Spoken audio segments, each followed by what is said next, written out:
Hola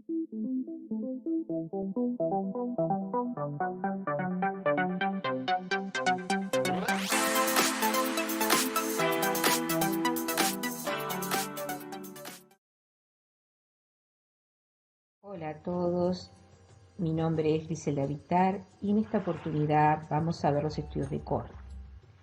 Previamente vamos a realizar un repaso sobre las clasificaciones de los tipos de estudios en epidemiología, de manera que podamos identificar los estudios de corte en esta clasificación.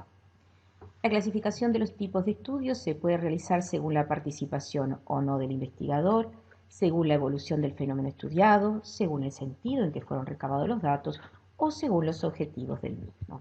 Si tenemos en cuenta la participación o no del investigador, los estudios epidemiológicos pueden clasificarse como de experimentación o observación. En los estudios experimentales se produce una manipulación de una exposición determinada en un grupo de individuos que se compara con otro grupo en el que no se intervino, o al que se expone a otra intervención como por ejemplo el ensayo clínico. Los estudios observacionales son aquellos en que los investigadores se limitan a medir el fenómeno y describirlo tal como se encuentra presente en la población de estudio. No existe ninguna intervención. Son ejemplos de estudios observacionales los estudios de corte, de caso control y los transversales. Sin embargo, si en la clasificación nosotros tenemos en cuenta el periodo de recogida de los datos, entonces los estudios epidemiológicos se clasifican en estudio longitudinal o transversal. El estudio longitudinal es aquel estudio en donde se toma más de 2 mediciones a lo largo del tiempo, se corresponde con estudios en los que se realiza un seguimiento de los sujetos objeto de la investigación, a diferencia del estudio transversal en donde el atributo seleccionado de la población se mide en un punto determinado del tiempo. No existe continuidad en el eje del tiempo y es equivalente a tratar de obtener una fotografía del problema. En cambio, si se tiene en cuenta el sentido en que fueron recabados los datos, se clasifican los estudios epidemiológicos como de estudios retrospectivos, que son aquellos estudios en el cual los hechos a estudiar ya han tenido lugar al iniciar el estudio, o estudios prospectivos, son estudios en los que los hechos a estudiar no han tenido lugar aún y los sujetos son seguidos hasta obtener el resultado. Si se tiene en cuenta los objetivos de un estudio, se pueden clasificar los estudios epidemiológicos en descriptivos o analíticos. En los analíticos, el investigador pretende relacionar causalmente algún factor de riesgo o agente causal con un determinado efecto, es decir, pretende establecer una relación causal.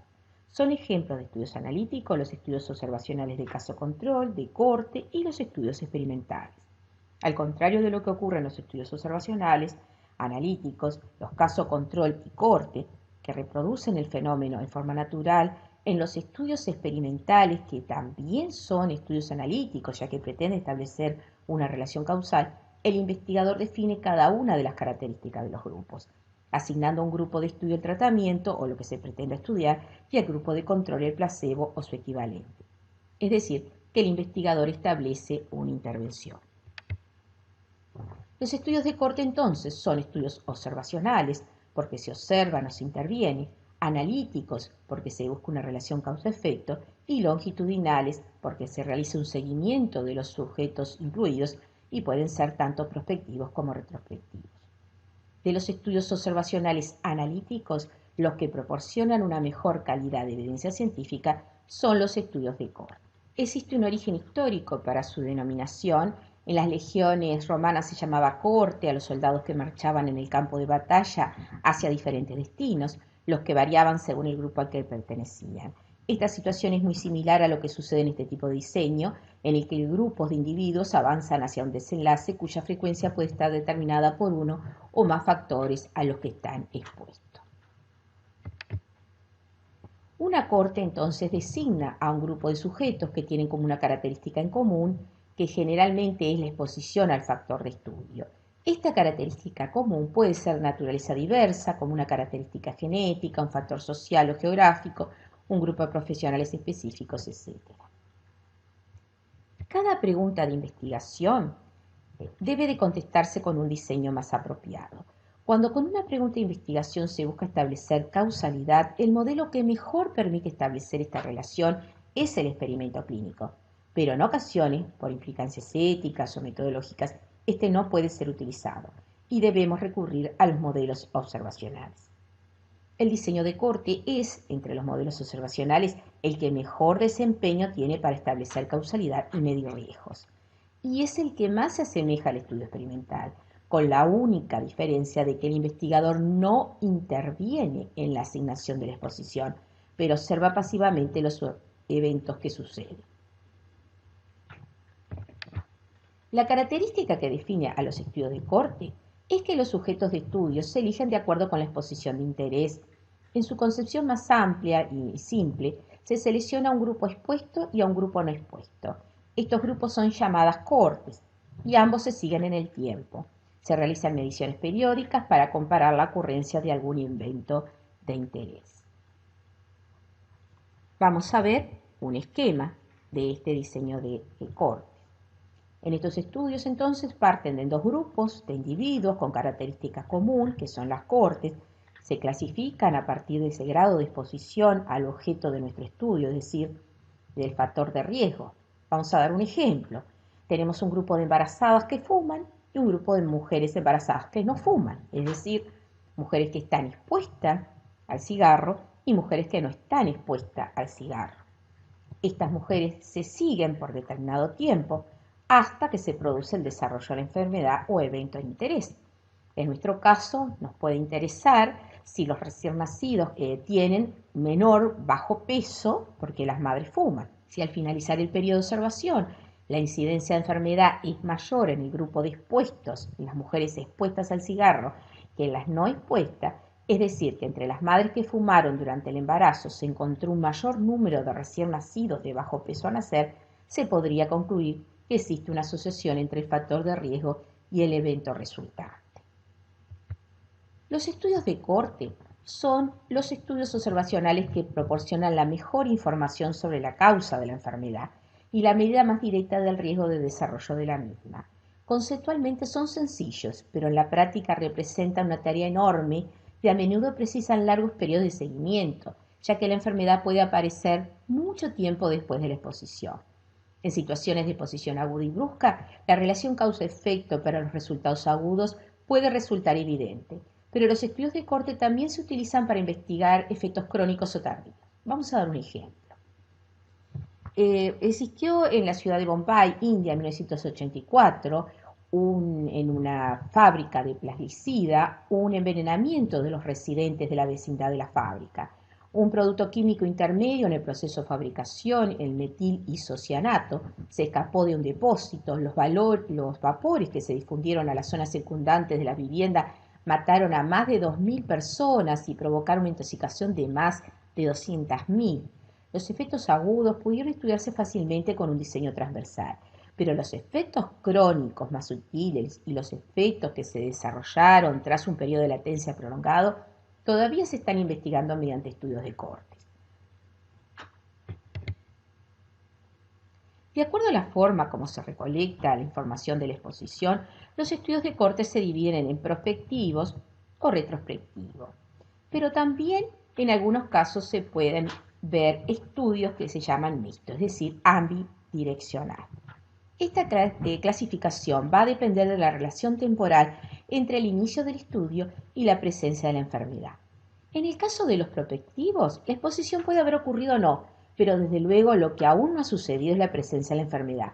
Por tanto, se requiere un periodo de seguimiento en el futuro para determinar la frecuencia de la misma. Se escogen los individuos antes de que aparezca el evento de interés y se realiza su seguimiento durante un tiempo preciso hasta la aparición de dicho suceso. Dentro de las cortes, si están bien diseñadas, estos estudios son los mejores para obtener evidencia. El diseño prospectivo es el típico de los estudios de corte. Un ejemplo de este tipo de estudios de corte que ha tenido bastante repercusión lo constituye el famoso estudio de Framingham. Es una ciudad de Massachusetts, en Estados Unidos. Este estudio fue iniciado en 1949 y lleva 67 años identificando factores de riesgo principales de enfermedades cardiovasculares, demostrando que el riesgo de desarrollar enfermedades cardiovasculares está asociado con el aumento de diferentes factores de riesgo, como puede ser presión arterial, incremento de colesterol sérico, el tabaquismo, la intolerancia a la glucosa, etc.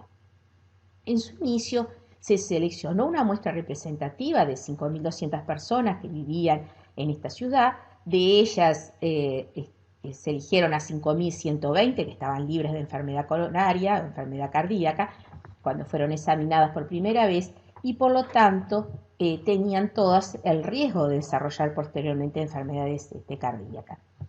Estas personas fueron reexaminadas cada 2 años en busca de señales de enfermedades cardíacas, y actualmente el estudio va por la tercera generación y están investigando el rol de factores genéticos en enfermedades cardiovasculares, entre otras enfermedades. Podemos decir entonces que los estudios prospectivos de corte y la exposición a resultados se valoran de manera concurrente.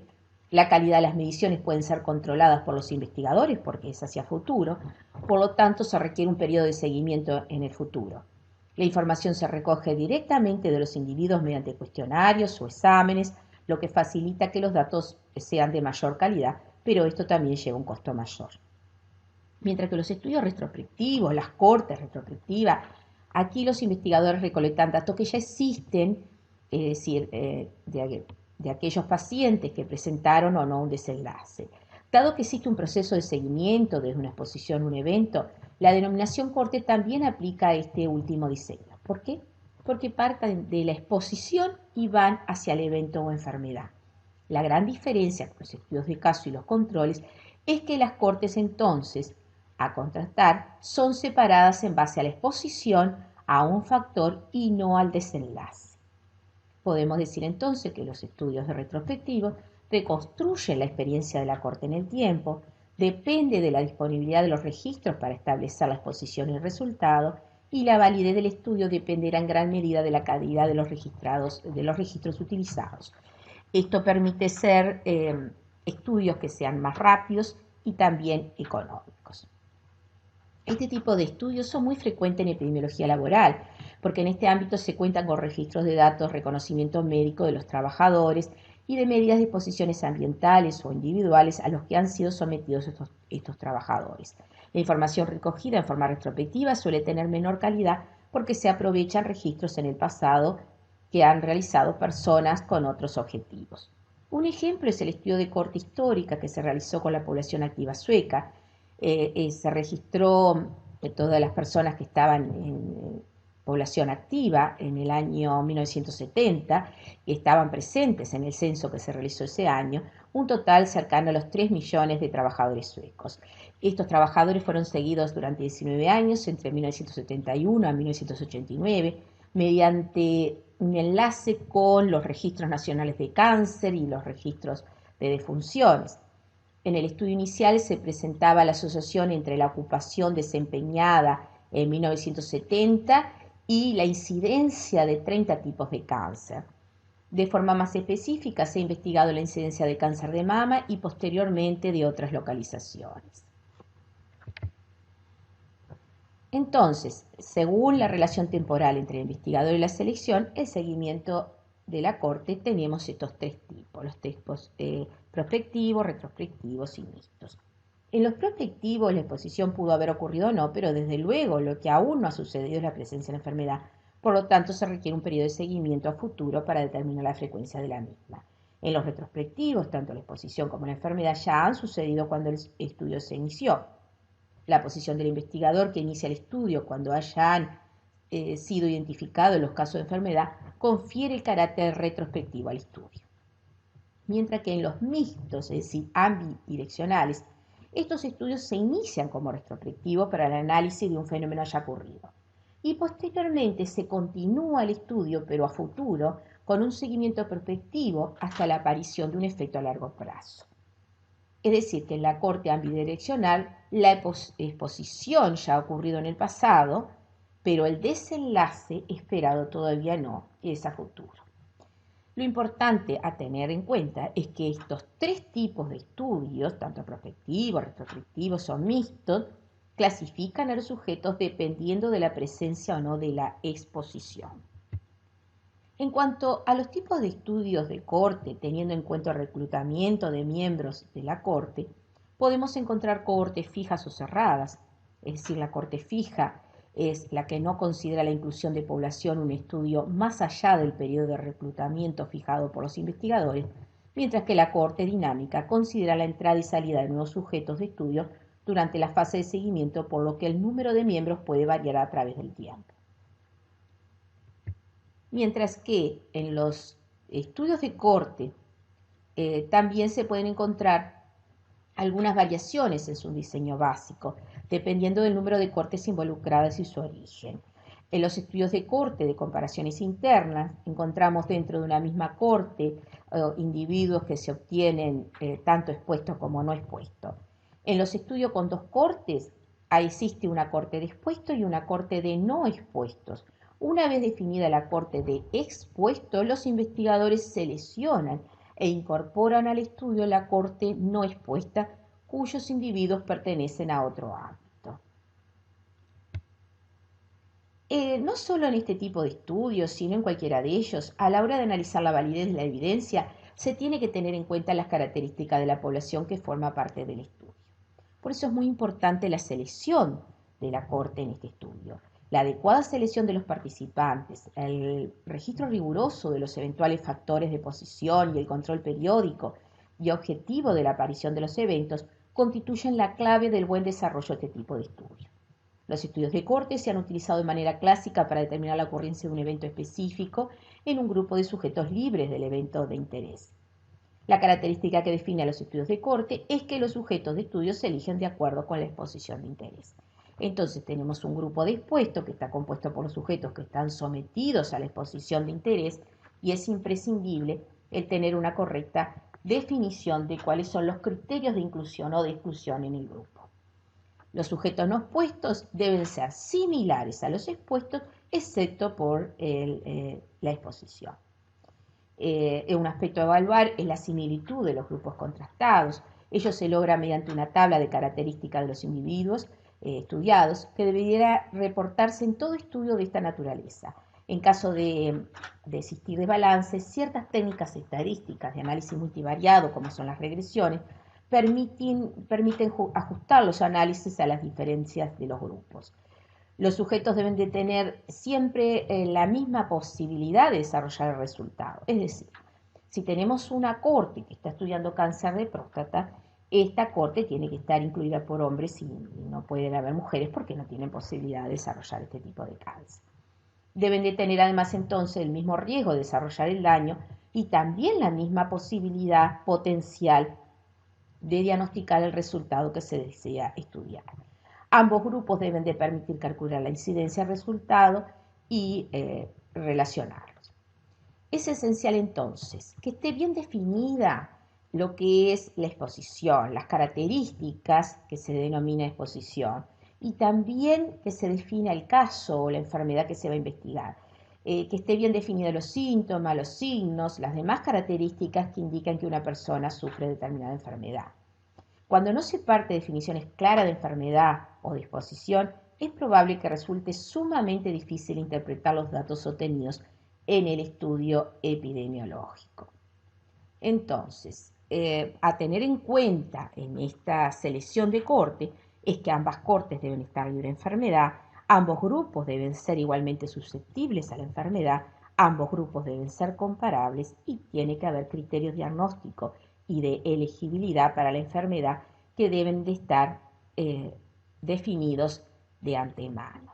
En cuanto a la selección de los sujetos, los individuos pueden corresponder a una población general, tal como fue el estudio de Framingham, que aportó información clave sobre factores de riesgo cardiovascular, o de grupos sociales específicos, como fue el estudio prospectivo realizado por los epidemiólogos Dolly Hill sobre hábitos de fumar de los médicos, un estudio de cohorte que incluyó 40.633 médicos ingleses y que estableció la asociación entre el tabaquismo y el cáncer de pulmón y también el tabaquismo con enfermedades cardiovasculares. Entonces, una cohorte también puede ser seleccionada debido a una exposición específica, como una contaminación ambiental, radiaciones o peligros ocupacionales, en estos casos en que no puede evaluarse experimentalmente por razones éticas, es el diseño ideal. Luego de conformada la cohorte, se procede entonces a medir las variables de exposición en la muestra. Si el factor de riesgo está ausente o presente, se hace el seguimiento de la cohorte para luego medir las variables de resultado, es decir, presencia o ausencia de la enfermedad. La parte más crítica del estudio de corte es el seguimiento. Algunas pérdidas de seguimiento son inevitables debido a la muerte, al cambio de dirección de los individuos. Los individuos también migran, cambian de ocupación, etc. El seguimiento de la corte se hace a través de entrevistas personales, de cuestionarios, de llamadas telefónicas o a través de exámenes médicos periódicos, análisis especiales, la vigilancia de registros de muerte, es decir, tratando de obtener datos acerca de resultados determinados, ya sea de morbilidad o de muerte. En el protocolo de investigación de los estudios de corte debe estar correctamente especificado cómo se hará el seguimiento. Este seguimiento tiene que ser en ambas cortes de manera igual para evitar errores. Es importante evitar estas pérdidas en el seguimiento y si ocurren hay que cuantificarlas e indicar el motivo. Entonces, el seguimiento de las cortes se puede producir a través del abandono del estudio de los individuos o que suceda la muerte por alguna causa o evento de interés, o en el caso de pérdidas llamadas administrativas que están originadas por la terminación temprana del estudio por razones ajenas a las que se plantearon originalmente los investigadores. Ejemplo, que se agote la fuente de financiamiento. Pero sí cuantificar las causas que producen estas pérdidas en el seguimiento es importante para evaluar la validez del estudio. Vamos a ver ahora qué ventajas y desventajas tienen estos estudios. Las ventajas de los estudios de corte es que permiten establecer causalidad, aunque la certeza absoluta de causalidad solo puede ser proporcionada por el diseño experimental. El estudio de corte es el que entre los diseños observacionales provee la mejor información. Ofrece la posibilidad de medir la incidencia de una enfermedad o evento, establece una relación temporal entre la exposición y el desenlace, es decir, la exposición precede a la enfermedad, permite cuantificar el riesgo, son eficientes para el estudio de exposiciones raras, posibilita estudiar más de un desenlace derivado de la exposición, permiten estudiar fenómenos que por cuestiones éticas o de rentabilidad no pueden ser analizados mediante estudios experimentales. Permite medir la incidencia del evento en los sujetos expuestos y no expuestos al factor estudiado y calcular las medidas de asociación. Las ventajas de estudios en el caso de que las cortes sean prospectivas es que permiten asegurar una adecuada secuencia temporal, es decir, que la exposición esté previa al desenlace. Los estudios prospectivos minimizan los errores en las mediciones de la exposición, mientras las ventajas que tienen los estudios de corte retrospectivos es que permiten acortar el tiempo para el desarrollo de estudios con costos menores, etc. En relación a las desventajas de los estudios de corte, esto tiene que ver con que pueden requerir largos periodos de seguimiento. Los grupos bajo observación requieren un tiempo adecuado para observar los desenlaces. Se presentan pérdidas en el seguimiento, dado que suele requerirse largos tiempos de seguimiento, y los pacientes pueden abandonar el estudio por diferentes razones y afectar esto la validez de los resultados. También los estudios de corte son costosos. Si la enfermedad es rara, tanto en el grupo expuesto como en el no expuesto, puede resultar también difícil conseguir un grupo de estudio con tamaño suficiente. En cuanto a la desventaja propia de los estudios de corte prospectivos, es que estos estudios no son eficientes para estudiar eventos que precisan un largo periodo de latencia para manifestarse, dado que serían muy costosos, precisarían de un seguimiento muy largo, facilitaría el número de pérdidas. Y las desventajas de estudios de corte retrospectivos es que facilitan la aparición de sesgos debido a la dificultad de recogida y la calidad de la información, dado que la información ya está recogida y puede que los factores de confusión no se hayan tenido en cuenta. Pasaremos a ver qué son los sesgos. En epidemiología se habla de error o sesgo sistemático cuando existe una tendencia a obtener resultados que difieren de forma sistemática de los verdaderos valores. En los estudios de corte se pueden presentar diferentes tipos de estos errores. Pueden ser sesgo de selección, sesgo de información, sesgo de pérdida de seguimiento y sesgo de confusión. Los sesgos de selección se producen cuando existe una diferencia sistemática entre las características de la población seleccionada para un estudio y las características de la población no seleccionada. Un sesgo de selección evidente es el que produce cuando los participantes se seleccionan a sí mismos para el estudio, ya sea porque están preocupados por la exposición o porque tienen un interés especial. Por ejemplo, es sabido que las personas que responden a una invitación para participar en un estudio sobre efectos de fumar son bien diferentes a las personas que responden que las que no responden. En relación al sesgo de información, este sesgo puede ocurrir ya sea durante el reclutamiento de los sujetos o en el seguimiento por una mala clasificación entre los expuestos y los no expuestos. Es decir, que el sesgo de información distorsiona el efecto medido debido al procedimiento usado para obtener la información y clasificar a los sujetos, es decir, expuestos o no expuestos. Los resultados obtenidos se pueden explicar entonces cómo se clasificaron estos sujetos. En cuanto al sesgo de pérdida de seguimiento, ya vimos la importancia que tiene el seguimiento en los estudios de corte. Es importante que este seguimiento se realice con el mayor número posible. Estos pueden perderse por diferentes factores, como hemos visto, el abandono, por muerte, por poca adherencia, dificultades, etc. Estas pérdidas entonces introducen errores, introducen sesgos, cuando las personas que se pierden difieren de aquellas que quedan con respecto a la exposición y al desenlace. Además, si no se siguen los pacientes un tiempo adecuado hasta la aparición del desenlace, la asociación puede estar subestimada. Deben considerarse entonces las causas de los abandonos y valorar si han podido influir en los resultados. En cuanto al sesgo de confusión, este sesgo se presenta cuando una variable externa enmascara una verdadera asociación, es decir, una asociación aparente entre una exposición y una enfermedad es debida por otra variable que se encuentra relacionada con la exposición y es factor de riesgo para la enfermedad. Por ejemplo, si se están estudiando la asociación, el consumo de cocaína y la depresión, es muy probable que el consumo de alcohol sea un factor de confusión, por cuanto está vinculado con el consumo de cocaína, y a la vez el alcohol es un factor de riesgo para la depresión. Pasaremos ahora a ver el análisis estadístico. En el análisis de los datos de un estudio de cohorte, consiste en calcular la incidencia de la variable resultado. Habitualmente esta variable puede ser enfermedad o muerte. Y compararla entre los sujetos expuestos y los sujetos no expuestos al potencial factor de riesgo. La información sobre la exposición y la enfermedad en un estudio de corte suele presentarse para su análisis en forma de tabla de contingencia o tabla de 2×2. En los estudios de corte, las tablas se leen de izquierda a derecha, es decir, de la exposición a la enfermedad. Las medidas de frecuencia utilizadas en los estudios de corte representan la probabilidad de desarrollar el efecto en cada una de las cortes.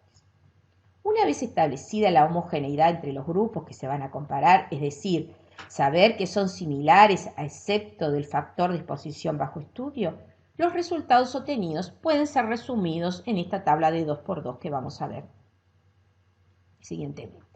El análisis de este tipo de estudio consiste en determinar si la proporción de enfermos en el grupo de expuesto difiere de la proporción de enfermos en el grupo de no expuesto. El riesgo es una proporción entre los sujetos que presentan un evento y el total de sujetos susceptibles. Es decir, tenemos la incidencia en expuesto y no expuesto. Uno de los principales intereses del investigador es calcular la tasa de incidencia al desenlace en los dos grupos de observación. La incidencia o riesgo en el grupo de expuesto es la proporción de eventos en los expuestos, es decir, aquellos que estaban expuestos y presentaron el desenlace, es decir, que estaban enfermos, sobre aquellos que estuvieron enfermos y estaban expuestos, más los que no estuvieron enfermos y estaban expuestos, es decir, A sobre A más B. Y la incidencia o riesgo en el grupo no expuesto es la proporción de eventos en los sujetos no expuestos, es decir, aquellos no expuestos y que se enfermaron sobre la suma de los pacientes que estuvieron enfermos no expuestos y los que no se enfermaron y tampoco estuvieron expuestos, es decir, C sobre C más D.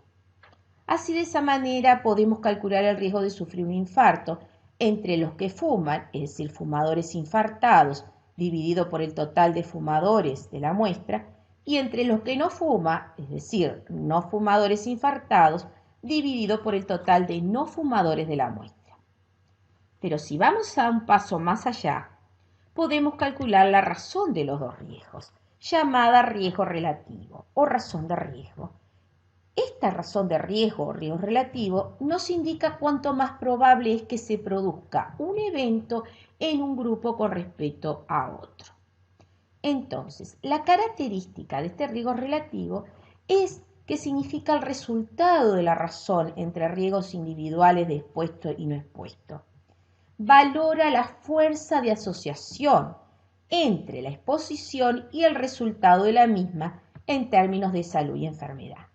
Indica cuántas veces es más probable que aparezca la enfermedad en los individuos que poseen el factor o sean sometidos a la exposición de interés, es decir, expuestos, comparados con los que no lo tienen, no expuesto.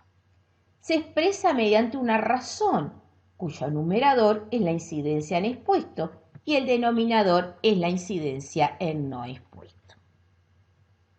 El riesgo relativo no tiene dimensiones. Identifica la magnitud o la fuerza de asociación, lo que permite comparar la frecuencia con que ocurre el evento entre los que tienen el factor de riesgo y los que no lo tienen. El valor del riesgo relativo oscila entre 0 e infinito, pero el valor 1 es el valor neutro e indica ausencia de asociación entre la exposición y la enfermedad. Y vamos a ver entonces en este dibujo cómo el riesgo relativo, cuando es igual a 1, indica que no hay asociación entre la presencia del factor de riesgo y el evento. Por eso la asociación entre el factor y la enfermedad es más fuerte a medida que el resultado se aleja del 1. Si el riesgo relativo es mayor a 1, indica que existe asociación positiva. Es decir, que la presencia del factor de riesgo se asocia a una mayor frecuencia al suceder el evento. Mientras que el riesgo relativo menor a 1 indica que existe una asociación negativa, es decir, que no existe factor de riesgo, que lo que existe sí es un factor protector. Podemos decir entonces que en los estudios en los que se espera que los expuestos presenten menos eventos, el riesgo relativo será menor que 1 y se estará buscando un factor de protección. Si el riesgo relativo fuese mayor a 1 y su intervalo de confianza no incluye el 1, se está ante la presencia de un factor de riesgo. Ahora vamos a ver qué significa lo del intervalo de confianza.